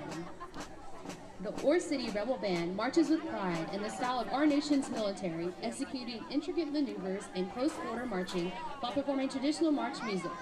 Tonight, the band opens with the Pride of Ore City Fanfare by Larry Ward and Big Four March by K.L. King, the Ore City High School Rebel Band.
Superintendent of Ore City Schools is Rachel Evers.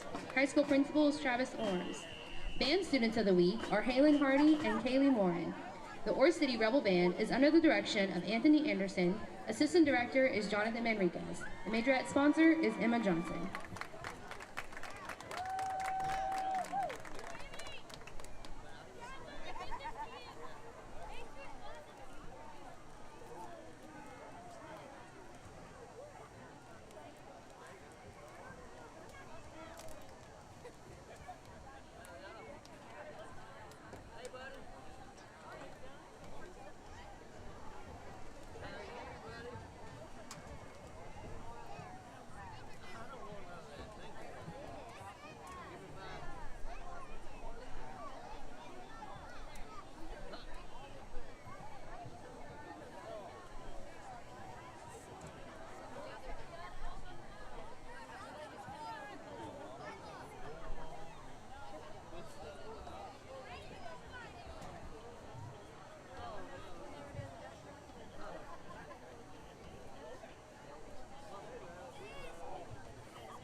Good evening, ladies and gentlemen. Tonight for your halftime entertainment, please welcome the Big Sandy Wildcat Band. The Wildcat Band is led on the field by sophomore drum major Natalia Fierros. The band will be performing a precision military drill to Big Sandy fanfare and Men in Gray march.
The Big Sandy Wildcat Band is under the direction of Jeremy Hendricks.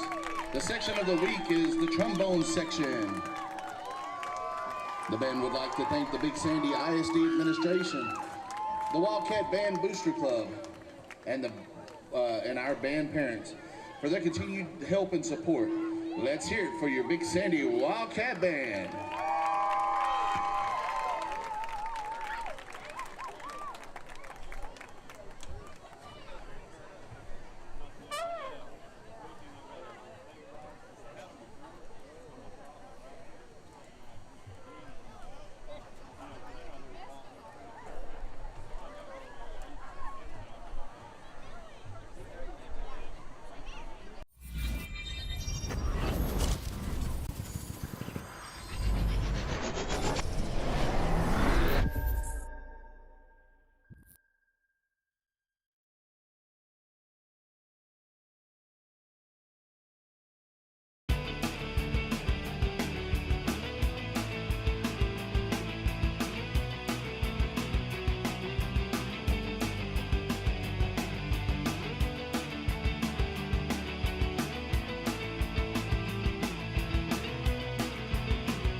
Northeast Texas Sports Network is dedicated on delivering the most entertaining sports broadcasts in East Texas. And if you're interested in having your next sporting event streamed live, visit us online at netsn.live. The Friday night lights are shining, and we are teaching driving. CDL Training Academy is your resource to a better career. Come and get trained and get tested right here in Henderson, Texas. CDL Training Academy. Visit our Henderson, Texas office or online at cdllearn.com. Struggling with mobility, chronic pain, work, or sports injury? At Azalea Orthopedics, our team of highly trained physicians specialize in complete orthopedic care, pain management, sports medicine, physical medicine, and rehabilitation. If you've sustained a bone or joint injury, have mobility or movement problems, struggle with pain, contact Azalea Orthopedics. We're conveniently located across East Texas, serving 18 counties. When visiting your doctor, urgent care, or hospital, you have a choice. Demand Azalea. At Azalea Orthopedics, your health is our priority. We would like to thank Christine Vasquez, CPA, BLLC, the official accountant of NETSN. Have you sustained a bone, joint, work, or sports injury? Problems with mobility or movement? Suffer with pain? Contact Azalea Orthopedics. Our specialists serve patients across East Texas. For proven, trusted medical care, you have a choice. Demand Azalea.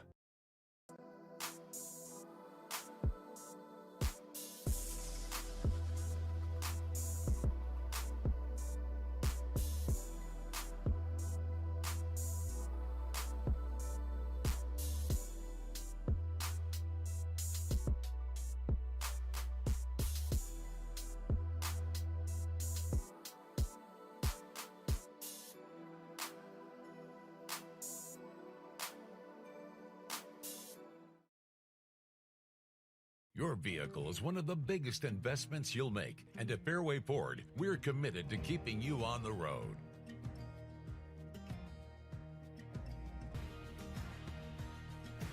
Our service technicians are experts in all aspects of every vehicle we put our customers in. And with our mobile service, you can stay safely where you are. Our team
And we are back here in Big Sandy. Pardon me, ready to get things started after the halftime show. Hope you enjoyed that. We just got a score update, 56-0 at half. Henderson is winning that one. Gonna look and see. I forget who they're playing. Do you remember who they're playing? Somebody just let us know on chat.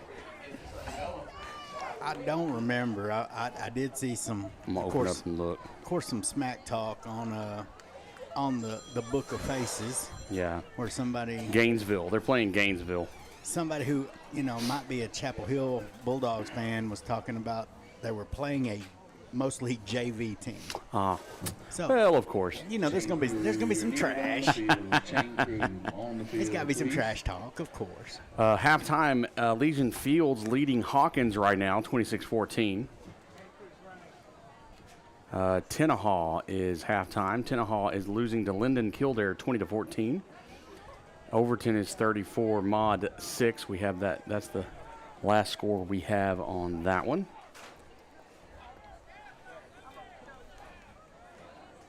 And I believe that's all we got right now. They're coming on. But we'll keep things up a little bit better. But we are back here in Big Sandy. That's the game that we are at. It is 24-0 here about the start of the third.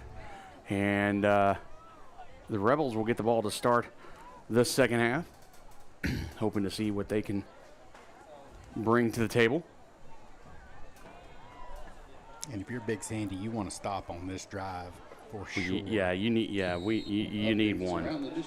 We need to see what they. I'm anxious to see what they got during halftime. Some adjustments. There's the kick. It's going to go into the corner. I believe it's going to go into the end zone. What a kick! I think that hit in the middle of the end zone. Yeah, it's a heck of a kick. Valdez, that right there, it did not touch the ground until it was halfway in the end zone. I think it hit the G in big in the middle of the end zone. Yeah, it was a big kick. It was a big kick. So Ore City's going to get it after the touchback about the 25-yard line. It'll be first down and 10. Pardon me. You almost, if you're Big Sandy, you want to get Valdez in field goal range. I mean, you've got your own Brandon Aubrey right here. Yeah. Cowboys said Aubrey, they would try him from 70. I would probably try Valdez from about 40. So here we go. We got Johns in the backfield. Peeler in motion. Nope, moving. Kind of motion. They move him over to the left-hand side. Johns is going to run it to the left-hand side over there. Has some blockers. Makes it to the first down marker and a little bit more. Not much more, but he does make it. Gets to the... They're going to give it to him. Yeah, they're going to give it to him the yard to gain right at the 36-yard line. So he makes an 11-yard gain on that carry. And a good quarterback keeper for Johns and the Rebels to get things started here in the second half. Yeah, and it looked like Bentley Hodge laid a little leather on him to help him out of bounds, but, you know, he still gained his 10 that he wanted. That's a good hit, but either way, yeah, you're right. He gets the first down. Johns in the backfield. Wait for the snap. There it is. It's going to be handoff. And I believe that's Peeler going the wrong way and goes out of bounds. He didn't stretch it out far enough, and I'm not quite sure who it is. Some extracurricular talking going on. And I believe that's number 2. And that's going to be Elias Thornburg on the carry. And he's going to go out of bounds after a loss of about 5 on the play. So gets to the 32-yard line, or goes back to the 32-yard line. Or 32-yard line. So loss of 5 is to be second down. Yeah, Ferentz and a host of other Wildcats took him out of bounds. Great job stretching it out. Didn't give him anywhere to turn up. No lanes. Nice play. Second down, 14. Put a broken play there as Johns tries to hand it off, but it looks like the running back, I couldn't tell who it was, kind of ran off without the ball. I think that was Thornburg again. And a great job by the defense and the defensive line to get in there and make the stop. I was just laughing. The defensive line did a little shift, a little change. Looked like a line change in hockey almost. And you had number 60 over there, Dylan Gallagher, coming out. Wasn't sure if he was supposed to come out or not, but, yeah, they finally got it right. Well, it looks like you got 4 receivers on the right-hand side. Pritchett's going to back up, but they're looking to the right, left, all the way. They got a wide-open receiver, and it's a catch. And the Rebels going down the left-hand side. He has all the way to the end zone. And no laundry on the field. Touchdown, Ore City. And he was looking. He never looked at this side. I believe they're trying to get the receivers out, get all the coverage this way, get a one-on-one on the other side. Yeah. And I think it's one of those, hey, we've got this one guy. They were keying on Pritchett over here, and then you had the one-on-one. I don't know who that was on the far side. I'm waiting to. Yeah, but that was just a direct challenge. We're going one-on-one over here. This is where we're going. He never even looked this way. Yeah. We're going to go one-on-one, and we think we can beat you. Ramos for the point after attempt. The kick is up, and the kick is good. So just like that, 9:49 left in the third quarter. 31-0 is the score here in Big Sandy. We'll be right back. You're watching Thursday Night Football on NETSN. The Friday night lights are shining, and we are teaching driving. CDL Training Academy is your resource to a better career. Come and get trained and get tested right here in Henderson, Texas. CDL Training Academy. Visit our Henderson, Texas office or online at cdllearn.com.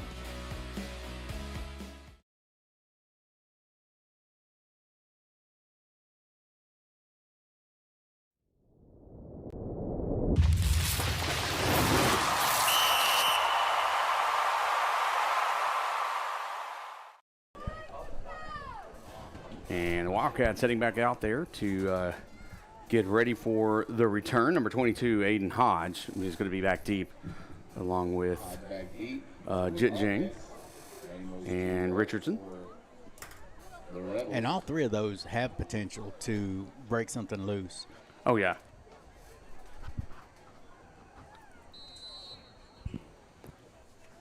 So Ramos getting ready to kick off for the Rebels.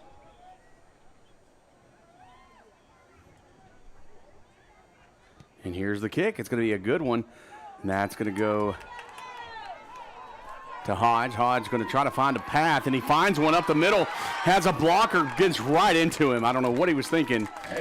The man was blocked. If he would have gone one way or the other, he probably would have gained another 10 or 15 yards. I think that was straight momentum. He was already expecting that. He cut that way, and his body was taking him that way. And just no, the body wants what the body wants. Well, he wanted something, and he went, I think you're right. I don't think he knew how to stop on that. And so he kept going, did a good job. So first down and 10 from the 45-yard line. Good field position for the Wildcats in their first offensive possession of the half. Handoff up the middle. That's going to be Jit Jang. Jit Jang's going to cut right to the outside, going to bump out. Gain of about 2 for forward momentum, although it did end up getting taken down at the line of scrimmage. But that forward momentum gave him about a yard and a half, maybe 2. That's where they're going to spot him. Actually, they gave him 3 yards. Yeah, and he, that's what we always talk about Jit Jang. Smaller guy, not scared of contact. I mean, he ran in there hard, got hit pretty well, and I saw him kind of jump and spin. Now, for bigger guys, that might work out, but smaller guys, he just kind of went backwards at that point, but he still gained 3 yards. Good, solid run. Right. That's going to be another handoff, I believe. Jit Jang, on the carry. Another gain of about 3 on the play. And across midfield, so now it looks like the Wildcats are just into Rebel territory. And that'll put them at that third down and 4 on the play. With 3rd and 4, your playbook opens up. You can still run the ball. You could throw the quick pass, or you could fake something and go deeper. I really personally think they should probably stay in the intermediate range right now. We'll see what happens. Taylor is in the backfield, man in motion. And on the ground, good pickup there, but maybe good job by Jit Jang. I was going to say maybe broken up, but Jit Jang is going to get a first down for the Wildcats, making something out of almost nothing there. And a great job by the Wildcats. Yeah, that ball started on the ground. It did. It kind of got rolled back there. And, Taylor hands it to Jit Jang, and he's hit at least twice behind the line of scrimmage and just kept chugging. Kept his balance. Great job, first down. And it's going to be a quick throw to Richardson to the outside. He's going to make it to the 40, a little bit past to the 39-yard line. That's where they're going to spot it. And he's taken down by, I believe, number 50. And, it's going to be Landon Collins, number 50. But he does gain 4 yards to the 40-yard line, and it's going to be second down at about 6, maybe 7 to go, depending on where they're going to spot him. And, the Wildcats have all this speed on their team, but, maybe this is where they figure out their identity. That's always been an issue this season, is they hadn't figured out exactly what kind of team they are. Right. Handoff to Jang to the right-hand side, looking for a hole, finds one, breaks it out to the outside, caught from behind. Linebacker comes across, but not before he gains about 3 yards on the play. Gets to the 37-yard line. Actually, they're going to spot him at the 38-yard line. Still, once again, you have 3rd down and manageable. So it's going to be 3rd down and 4. And so far, I really like what I've seen on this drive from the Wildcats. It's just been consistency. And I don't want to jinx them right now. Yeah, I'm not saying a word on that. Trips to the left. And the flag on the play. Okay, my bad. You just jinxed it. It's your fault. We're in the wrong press box for you to be doing that. I'm going to get lynched. So the Wildcats got to back it up again.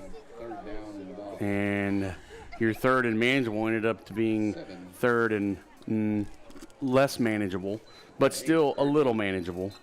It's still less than what it was at 1st down. Yeah. But still able to be worked on.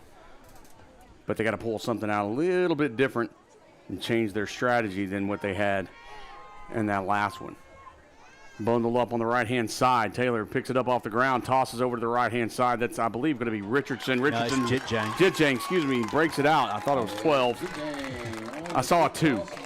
They need to wear different numbers. Makes a 1st down, though, for the Wildcats. Gets deeper into the Rebel territory at the 33-yard line. And once again, the Wildcats on the move, so something they saw at halftime and made some adjustments has helped so far. Yeah, they made adjustments. They're not shooting themselves in the foot as much, but I do like the play calling on this drive. Roll to the right hand outside, and a good pass and a catch, and that's going to be brought in. That's going to be number 13, and that's Brown, Jackson Brown. Love the name, by the way. Yeah. And Jackson Brown's going to catch it. And good coverage by Ramos for the Rebels. Yeah. I mean, the ball hit his hands, and Ramos is on top of him. 2nd down and 4 for the Wildcats. They head to the line. Good plays. I really like this sequence we've had this series. They're not in a hurry. They're playing good methodical offense. Here's the snap. Jitjang up the middle, has a hole and a 1st down and a little bit more to the 20, down to about the 19-yard line as he's finally taken down by 3 Rebels. 20-yard line. And it looks like number 7. Around the 19. And ladies and gentlemen, that's another Wildcat Caleb is it Inocencio, I believe? Apologize if I'm saying that wrong. Let me see. On number 7. Inocencio. Yeah, I believe. If I'm saying it wrong, I apologize. You would think with my job in education I would learn how to pronounce names sometimes, but, it happens. 1st down, and Taylor's going to roll to the right-hand side, but he gets caught by a couple of Rebels trying to piece together their numbers. But white on white is hard to read. Loss of 3 on the play. Yeah, and it just did not quite develop fast enough. The kick-out block was there. The defensive end came deep. The kick-out block on him was there, but the pursuit just swallowed it up for a loss of 2, maybe 3. So it's going to be 2nd down and 13 now for the Wildcats. Handoff. That's going to be Jitjang 2. Bounces out to the left, and he's hit again. And unfortunately, no one was out there to make the blocks that needed. Richardson was there, but he couldn't make it back in time to block who he needed to block on those defensive backs. And so, unfortunately, a gain of maybe 1 happened from that play. Maybe 2, I'm unsure. So, it looks like it's going to be a gain of a couple. 3rd down and 11 on the play. And they're figuring out how to tackle Jitjang. You can't square up on him. He's just going to bounce off. They're taking his legs out from under him. Yeah. Taylor rolls to the right-hand side, has a receiver wide open at the 5, and he hits in and gets down to the 1. I believe that was number 9, Quentin Strain on the reception, and he's knocked in, tries to dive to the end zone, but his knee hits at the 1 before he can, and that's where they're going to spot him. It's going to be 1st and goal from the 1-yard line for the Wildcats, and they're knocking on the end zone door. Yeah, and this right here is what they need. Strain wanted that one so bad. He stayed down a little bit. They're going to back him up. I'm sorry. It looks like we may have a penalty. Oh, they're saying it's incomplete. Huh. I guess it's incomplete. It looked like to me he caught it. I may have missed it. Maybe that's why he stayed down. I really thought he stayed down because he wanted to. Well, I apologize, folks. It looks like it's going to be a 4th down now. Oh, no, ref is animated. Well, he's trying to get the play clock to 20. Yeah. And we have field goal attempt by number 4, Jeff Valdez. Looks like about a. Here's the snap. The kick is up, and it's blocked, and it's picked up by the Rebels, and that's where they're going to have it. So, unfortunately, the incomplete. I thought it was a complete pass. I apologize. That block was by number 2, Thornburg, Elias Thornburg. And so I reserved my excitement on that. I missed it. Yeah, and I have to react to the – I'm a big kicker person. So even as much as, you know, we are impartial. Yeah. Anytime a kicker gets something like that, I just get disappointed because I'm a big kicker fan. Yeah, we don't have a dog in the fight. We are neither team, but we still like it to. We're for the athletes, and we want every one of them to succeed when possible. So the Rebels will take over. They'll have first down and 10. The ball's on the 27-yard line.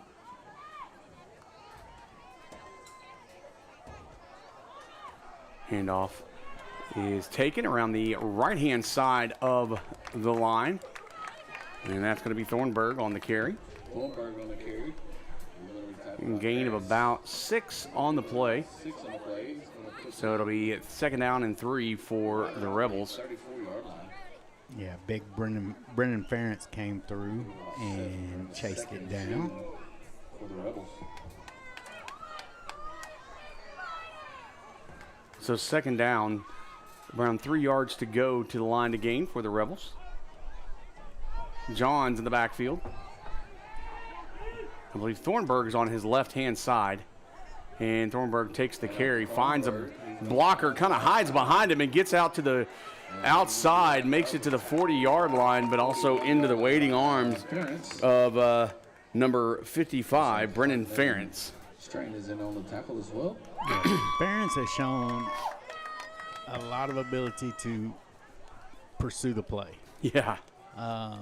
That was the second one that was kind of on the offside for him.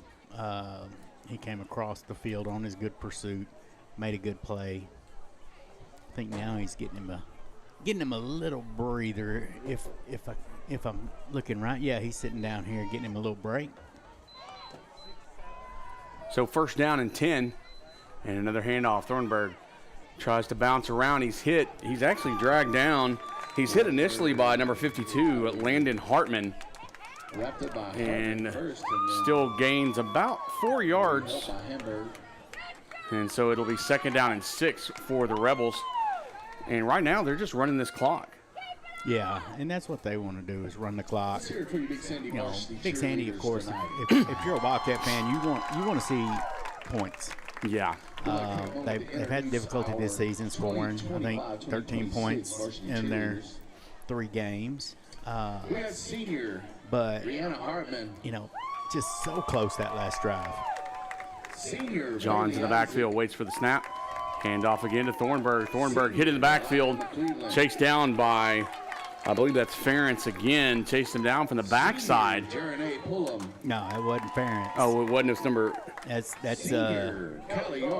was that Hartman, number 52? I want to say that was Hartman. Are you sure? Or no, Ferentz. No, that was 56. That was Bentley Hodge. Bentley, 56. yeah, Big Bentley Hodge. He caught him from the backside on this side. Yeah, I'm seeing Ferentz is still down here, catching him some fluids. Well, that's going to be the end of the 3rd quarter. And your score, 31 for Ore City. Big Sandy has not been on the board yet. But we got another quarter heading to the 4th quarter. When we come back, We are here at Big Sandy. We'll be back. Don't go anywhere. The Friday night lights are shining, and we are teaching driving. CDL Training Academy is your resource to a better career. Come and get trained and get tested right here in Henderson, Texas. CDL Training Academy. Visit our Henderson, Texas office or online at cdllearn.com.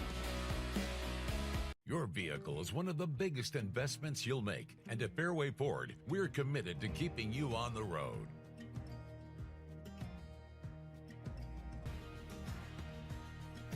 Our service technicians are experts in all aspects of every vehicle we put our customers in. And with our mobile service, you can stay safely where you are. Our team comes to you to fix whatever issue you're having.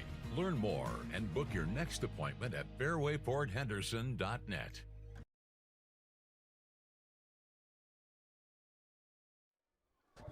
And we are back, about ready to start the fourth.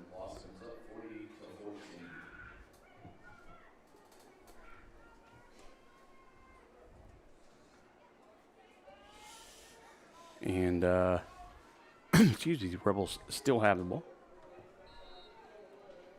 Anxious to see what they're going to do. I think they're just going to keep running it, Jason, and just get that yeah, why get that not? clock run down. I mean, they have the lead. Oh, ball on the ground. And it's going to be picked up, looks like, by John. Is that was number Thornburg 2. again? Yeah, he's going to jump on that one and keep it. And, hey, 4th down. It looks like here comes the punt team. Yep. And that's going to give the Bulldogs, sorry about that, the Wildcats a chance. You know, it's that blue and gold. You get kind of confused. Sorry from about time to that, time. yeah. Being a employee of the school, you know. Well, yeah, I have that, yeah. It's kind of tough. So the punt team's out. And Wildcats got to get another chance here. Here's the kick. Good kick end over end. Going to hit about the 28-yard line. And I tell you what, they need to get away, and it hits. Oh. And it does. It's going to be the Wildcats' ball. No. Not sorry, the Rebels' ball. Excuse me, I apologize. Jonathan Taylor just did not. It hit him in the back. And so it's going to be Rebels. We'll take it back over. Oh, that's just. Yeah, and I don't know if it just didn't get communicated to him. You know, you got to yell something, and I don't know if anything was communicated, anything yelled, hey, move, bingo, ball, move. So. Yeah, that's the toughest thing is, I mean, once you know you're not going to field the ball, you've got to get clear. It's tough. I mean, you know, some people saying that potentially he was blocked into it. I didn't see it, but. Well, either way, I mean, if it touches you, you can't. There's nothing you can do. You just got to get away. All right. Well, Rebels have the ball back. John's in the backfield. There's the snap. He's going to carry it, find his blockers, trying to find something. He's going to return. Reverse direction, head to the right-hand side and try to outrun. Flag on the play, a couple of flags now. And we're going to wait and see. Got flags from all different directions, a lot of laundry. Yeah, that was like a teenage boy's bedroom with all that laundry on the ground. It's like a crackback. Yeah, I think it was an illegal block. We got a man down. So we're going to wait and see what the referee says. And, I mean, you know, as players, you've got to know that. You know, back in my day, that's what you looked for. Well, you were hoping that. You peeled off. And you peel off, you look for somebody not paying attention. Nowadays, that is a penalty. Right. And it has been for more than just this season. So the players, you know, at this level should know. Hopefully, the young man, Mr. Strain, is okay. Looks like he just probably something got a little out of sorts with the leg. Referee still discussing it, trying to figure out exactly what happened and what the penalty is going to be. Like I said, flags came in from all different directions in different areas of the field, so it may be on both teams. You never know. So a personal foul on Ore City. And so that was an illegal, I believe, an illegal block. And so that's going to back him up 15 yards.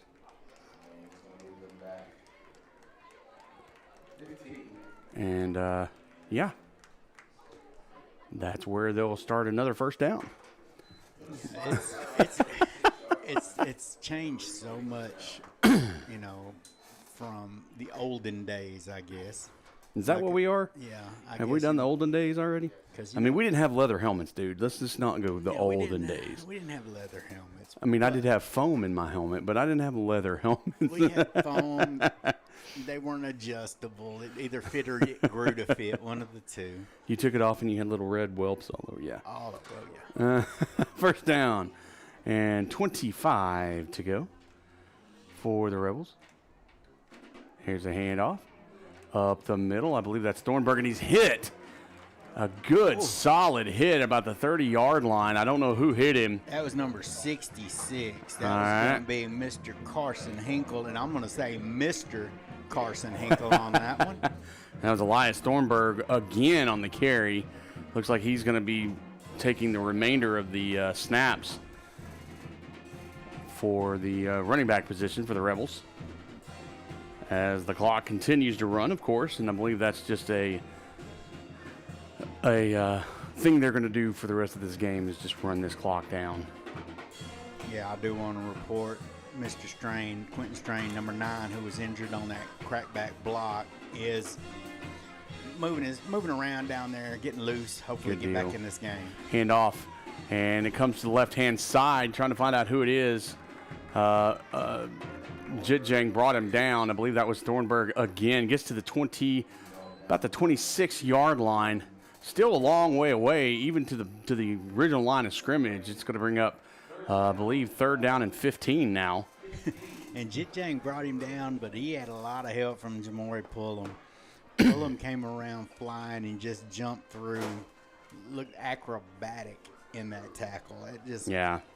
I mean, you know, you got to look at the fun side of it. These kids obviously at the Oh, score yeah. maybe aren't having the most fun, but Fumble on the handoff, and it looks like the Wildcats are going to get it. And they are trying to see who's on the ground, holding on to the ball for dear life. it looks like number 56 And I believe it is. That's going to be. No, that's 55. Oh, is that 55? That's 55. Oh, that's Mr. That's Ferentz. Ferentz, Brennan Ferentz, and he just held on for dear life. So nobody's taking this away from me. And so a good little issue with the handoff there by the Rebels, and Wildcats take advantage of it. Now they have the ball back with 8:13 left in the ball game. Yeah, and I really want to see them get in the end zone, just nothing else for their confidence. Oh, exactly. Especially for them and this home crowd. That's going to be a handoff to Hodge to the left-hand side. And that's Aiden Hodge, number 22. Yeah, he had those Not to good be kick returns. Yeah. Not to be confused with Bentley Hodge. I don't think you could. No, I don't think you could. But, you know, for those folks at home, we got to make sure. You know, No gain on the play. It'll be 2nd down. Bentley looks like he can bench press a Buick, so He is a large man. Aiden would just outrun the Buick. Toss over to Hodge. Hodge is going to break down and just shove a couple of people out of the way for a first down. Gets it to about the 42, maybe 43. And they're going to mark him at the 42. But a first down for the Wildcats. Clock is still running. Hodge is still out there. And I believe that, trying to find out.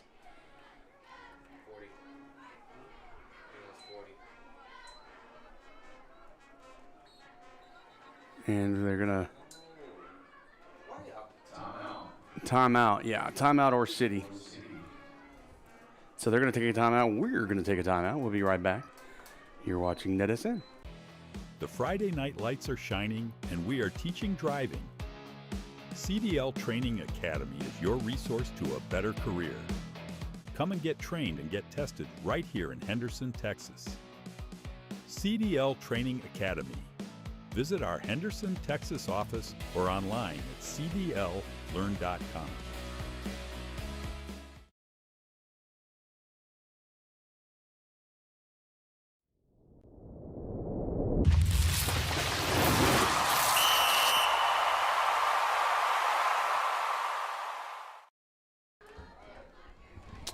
And we are back. It's going to be first down and 10 to go for the Wildcats after that last play.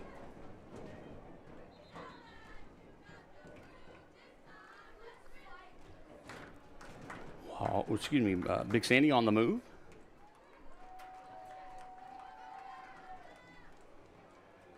Hey, Archie Manning, if you're still watching, hey, do you got a score for the Henderson game for us? Trying to get some other scores, but can't find anything that's updating right now. So if you got some scores for me. Richardson on motion. He's going to get a toss. Finds a hole. Tries to bounce to the outside. Gets back to the line of scrimmage. It'll be second down. I'm over here looking at different score things also. Yeah, I was looking at a couple of places, and nothing's being updated so far. It is Thursday night, so people aren't usually watching football, except us cool people like, Oh, yeah. in here. Second down, 10 to go for the Wildcats. Hodge to the right of Taylor. And Taylor fumbles the snap, tries to pick it back up. Going to go to the right-hand side, trying to find an open receiver, and finds one. And it's going to be number 3, Pullum. And Pullum is going to get out to about the 38-yard line of the Rebels, and a first down. Great job by Taylor once again, making something out of a bad snap. Yeah, made it something out of nothing, and that's what you've got to do. I mean, that's what they needed. That gives them a little momentum boost. I did see, they did tell me over here, Henderson's score was 56-7. Okay, so they scored. Hodge is going to get hit in the backfield. He tried to find somebody, but that push from the defensive line of the Rebels of Ore City just kind of put people in his way. The linemen were in his way. Yeah. Not much he could do, so loss of 4 on the play. It'll be second down and 14 to go. Yeah, it's tough when you're trying to look at scores and keep up with the game and everything else. It gets tough, and those are those awkward silences that we have. Yeah, that's towards the end of the game, you get a lot of those. Unless it's that Carlisle game we had a couple of weeks ago. Throw by Taylor to the outside. Sorry. And Jit Jam trying to be there. Jit Jang, excuse me. Yeah, and I think he had him on the pump fake. Yeah, and it was a little behind him. It was a beautiful throw. Taylor's got an arm. Oh, he's got an arm. It was just a little behind him. Yeah, sometimes I think when things develop too well, yeah, I think he gets a little hyped up. But and that's going to be handoff to Hodge. He's going to try to find a hole. Finds one and drags about 4 Rebels with him to about the 33-yard line. That was almost a 10-yard run, about a 9-yard run for him. It's going to be 4th down and 5 or 6. That's 5. Yeah, 4th down and 5. And I know there's only 3 minutes and 43 seconds left, and I get it. We're down by 30. You go for it. You got to go for it. Even though I was. You're in 4-down territory. I was watching the kicker, though. I'm not going to lie. I was watching the kicker. Yeah. Oh, that was a bad.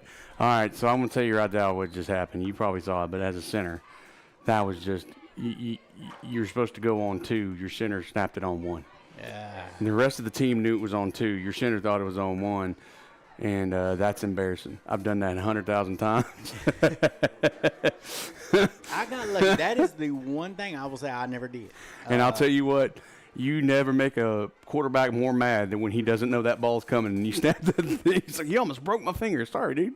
I got excited. I saw a collegiate game this weekend where the quarterback got upset about something and he was walking. They were rushed back up to the line. He was walking by and he was mad because he missed something. He clapped his hands and the center snapped the ball. You got to be careful. Taylor backs out about a 3-4 step drop, throws, has a wide open receiver, and he catches it.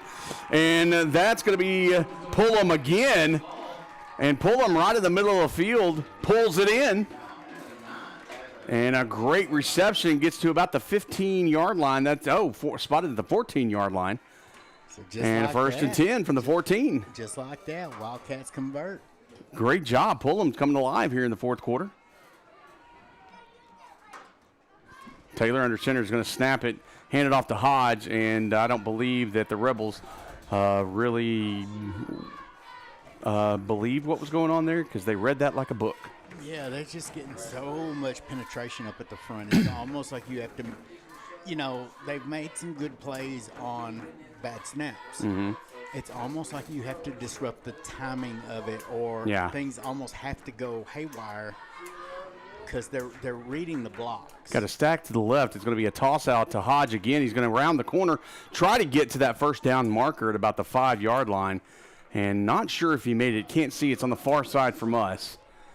It looks like he's going to be about 1.5 yards, maybe 2 yards short, looks like. They got him a full 3. Did they get him 3 yards? Goodness gracious. Well, okay, he must have stepped out of bounds way earlier than I thought. So now it's going to be 3rd down and 3 for the Wildcats with 1:15 left. Toss again.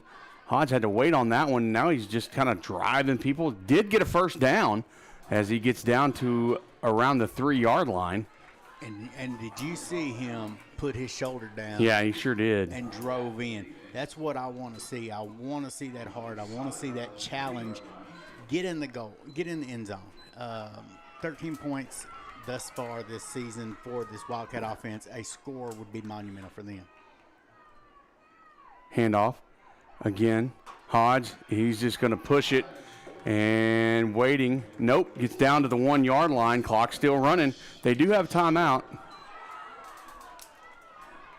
And now they're going to go, I think they're just going to go right up to the line and snap the ball. 24 seconds. And this is dangerous when they do that. This is when they typically had. Yeah. Taylor in the backfield, Hodge to his right. Hand it off to Hodge. He's hitting the backfield, but he's still driving. And no, he is not going to make it. And they're going to call a timeout. 9 seconds left. I'm glad they did that. They need time to set up, get a play. He gets back to that line of scrimmage at the 1-yard line and just got slammed. I didn't see who hit him. Well, let me rephrase. I saw who hit him. I just didn't see the number. Yeah, well, we saw the shirt. Yes. Beautiful uniforms, just can't see the numbers. Yeah. I mean, ideally, they need, like, some bold black outline. Yes. To those gold numbers on that white jersey. Yes. I agree. That would set them off. And also make it good for old people to read them. Or everybody. I'm just glad we did hear from the press box that we are not the only ones having trouble with this. All right. So hopefully, I mean, Big Sandy does have 2 more timeouts. And, logically we could at least have 2 more plays. Maybe 3, but that's pushing time just a little bit depending on what they're going to do here. And I imagine they're going to go up to the line of scrimmage here. And tush push. Tush push. Into the end zone. Touchdown. Wildcats.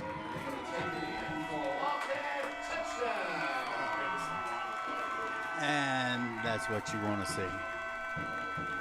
And that the time has expired. Yeah, the referees just wanted to get this game over with. And they're not going to allow them to do a extra point. And yeah, referee's not going to allow them to do a point after attempt, I guess. Not sure why. I would let them kick it. Yeah, I'm kind of, they made them start the clock before, and Big Sandy's just going to go ahead and kick it. Well, Ore City's still lining up too, so the kids want to play. I mean, I'm not. This is bad, in my opinion. This is bad form on the referee's part. I'm sorry. I know I'm probably going to maybe get in trouble for this, but they did wrong. They started the clock before the timeout was over, and they didn't let them play. I mean, this is the kids. You got to give the kids the time. So, and the cheerleader needs to be a quarterback. She just hit the press box. Good Lord. Well, anyway, all right. Well, that's the game. I'm going to give it 7 to 31, but that's just me. But they should have let them go ahead and play that. I'm not very happy with those officials on that. They did the Wildcats wrong. Yeah. And I am very happy for I think Ore City wanted to let them do it. Ore City was lined up. They were ready to go. Yeah. I think the coaches wanted to. Yeah, and their coaches were questioning. Yeah, it wasn't the team. It was the refs on that one. So that was, in my opinion, poor. But I'm not the one that makes those decisions.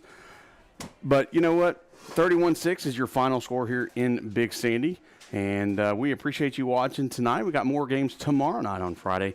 And I'll be with Jason tomorrow night. Calvin, I think, will be our camera guy. We're going to be in New Diana. New Diana, the Eagles and New Diana Redwater game tomorrow night. So tune in. We got a lot more games. We appreciate you watching tonight. And from Big Sandy for Jason, Ron, and all of the NETSN family, we appreciate you. Have a good night. Be safe. We'll see you next time on NETSN.